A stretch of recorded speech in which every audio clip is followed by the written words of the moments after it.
వామనులు భారతదేశంలో శూద్రులకు చదువు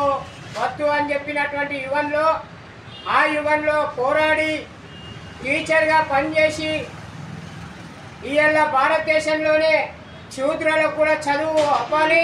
చదువుకోవాలని చెప్పినటువంటి మొట్టమొదటి ఉపాధ్యాయురాలు శ్రీమతి సావిత్రిబాయి పూలే గారు వారి యొక్క జయంతి సందర్భంగా ఈరోజు 194వ జయంతి సందర్భంగా చంద్రశేఖర్ కాలనీలో ఏర్పాటు చేసినటువంటి కార్యక్రమంలో పెద్దలు గౌరవనీయులు బంగారు సాయిల్ గారు, కేశవల్లి రవి గారు, రాజు గారు, సాయన్న గారు, రాజన్న గారు, సుమన్ గారు ఇచ్చేశారు. కాబట్టి ఈ సందర్భంగా ఒకటే తెలియజేయాలనుకుంటున్నాం ఏమిటి అని అంటే, ఈ దేశంలో ఎస్సీ ఎస్టీ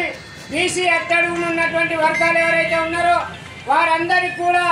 అందరితో సమానంగా భారతదేశంలో హక్కులు కల్పించి వారి కోసం నిరంతరం తన శ్రమను ఓర్చి పూలే గారు చెప్పినటువంటి బాటలో వారి సతీమణిగా సావిత్రిబాయి పూలే గారు జీవితాంతము అట్టడుగు వర్గాల కోసం పోరాటమే కాదు వారి కోసము తన యొక్క జీవితాన్ని త్యాగం చేసినటువంటి మహాత్మురాలు, మహనీయురాలు. వారి జయంతి సందర్భంగా ఈరోజు మనం కూడా ఇప్పటికి కూడా దేశంలో ఇంకా చాలా చోట్ల అక్షరాస్యత లేనటువంటి వాళ్ళు, నిరక్షరాస్యులుగా ఉన్నటువంటి వాళ్ళు చాలామంది రోజు కష్టం చేసుకుంటేనే పొట్టగడవనటువంటి వాళ్ళు ఉన్నారు. వారందరూ కూడా అక్షరాస్యులై నిరక్షరాస్యత తొలగించి మన హక్కుల గురించి, మన సమాజం గురించి, మన యొక్క కర్తవ్యాల గురించి, మన యొక్క ఈతి బాధల గురించి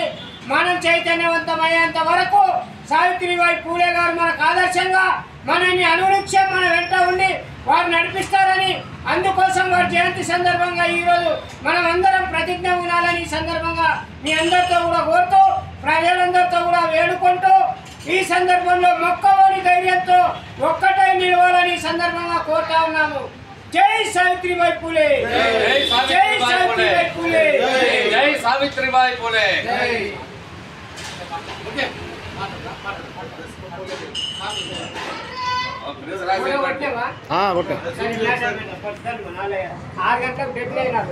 ఇచ్చేసి పంపించేసి